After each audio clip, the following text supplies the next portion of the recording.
Hello, and welcome to this new series, to another new era. This time, I become the fur YouTuber that I was always meant to be. Now this time, we are going to be talking about something very important and very special. It is inside of this metal box.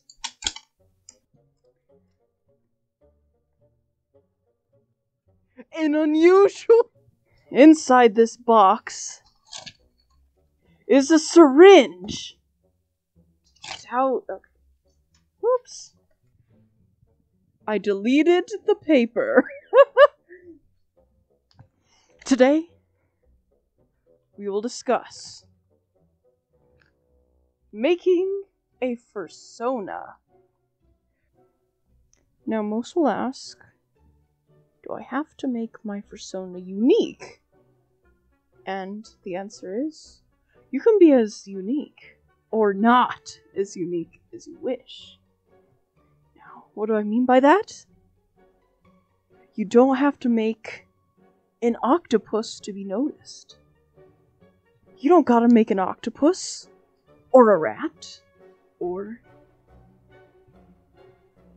a capybara.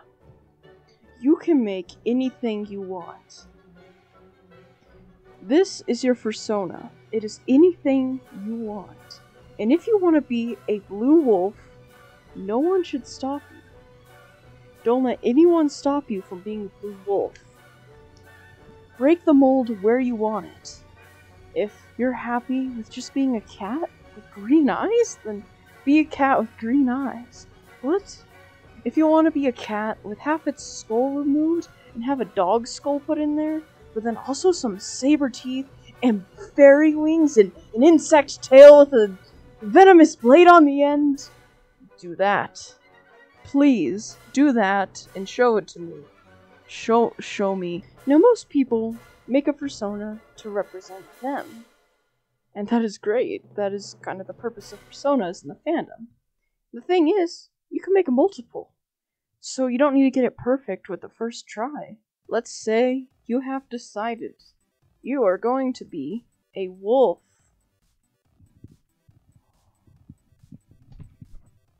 Good choice. You'll fit in with all the other... I'm kidding.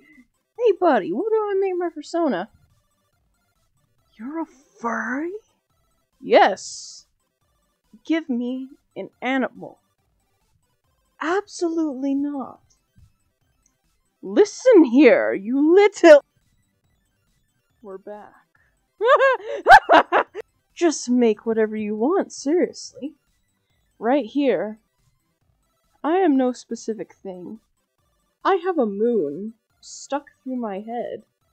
And, like, the Ace of Hearts in my forehead. Do I look like any specific thing? The secret is, I am a dragon. Or a nightmare creature. So, don't get into the nitty-gritty of things. That is advice I have for a lot of things. Don't get into the nitty-gritty of what is my species. Don't get into the nitty-gritty of what if this doesn't fit me. Don't get caught up in that. Don't get in the nitty-gritty of, will other people like it? Just try not to overthink, actually. I would just say to Doodle, draw a bunch. Or if you can't draw, you can ask an artist to adapt your doodles, or do it for you. It doesn't matter how good these are, just do it. Okay, just do it. This is a crucial step. And don't get in the nitty-gritty too. If you're drawing something and you're trying to get all those details right and you hate it, just stop. Just scribble all over the paper and draw. Just make something. If the page is blank, put something down on the page. The blank page is your nemesis, and you must defeat it by destroying it with your drawing utensil. But by that I mean scribbling. Now, don't stab your paper. Now just keep drawing and drawing and repeating. And eventually, something will stick. throw a bunch of knives at the wall and see if one sticks into the wall, or syringes, but that is a metaphor.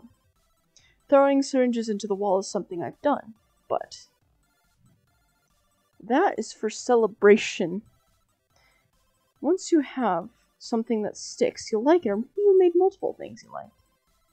Then you could start getting into coloring it, maybe, or maybe you start with colors. The thing is to just get your ideas out. Write it, or have someone draw it for you. Get doodles, Photoshop, do anything. Just keep going. You will change over time, so it is fine if your persona does that, or if you make a new one. I have gone through many. Right here, I have my decapitated head. My old decapitated head. This is a different character from what I am now. But as you can see here, I gave up, and this is the second decapitated head of myself. But I just didn't like it. I wanted something different. I realized I don't have as much fun when I'm just a furry, you know?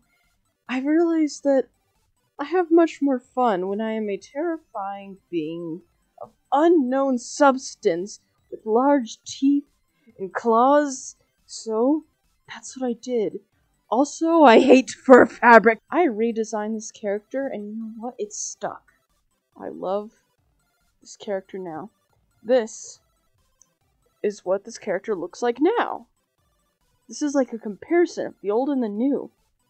It looks way different than what it used to be. And that's fine. And you know how I came to that?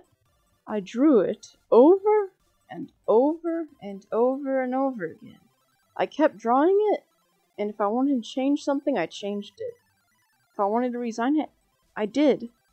In the industry of character design, there are many things. There are thumbnails where you draw the character a ton, just little sketches, and then passes. Passes of design, just keep going with it. I'm throwing a lot of material at the wall and hoping it all sticks. Now, what if I want to get a fursuit of my Fursona? That is a good question. Commissions and fursuits. Oh, so much can go up about the price. Now, for that, I do have to make some recommendations. A lot of colors can raise a price, or a lot of colors and markings. So just be aware of that. Just be aware of, I guess, clutter on the eyes and a lot of markings. And some fursuit makers are more experienced with canines, or very common species. So you may run into these obstacles in the future, and it's good to take a think about them. But if you're going to be unhappy with something that you create just because you created it to fit what a fursuit maker needs, I don't know if that's worth it. Just make something you're happy with. And I have to give another tip for good character design is silhouette. If you want your character to stand out from the bunch, make their silhouette something cool. It is iconic. I see a lot of bases being used in the furry community, and actually, I'm not very fond of them. Think of people. They're not the same person, just in different colors. They have differences in their facial structure. Like this, right here. This is a human skull. And this human skull does not look like your human skull. Well, the skull under your skin. This is not you. Humans look different. They have different facial structures. They have different body types. Some are missing limbs. Some have some extra fingers. So, I just recommend silhouetting, and that is another part of sketching and drawing it over and over.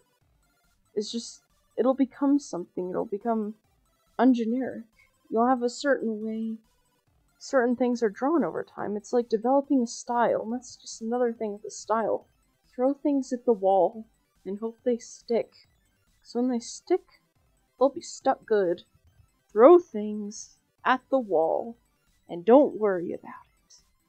Play darts with syringes, and that is how you make a good Fursona.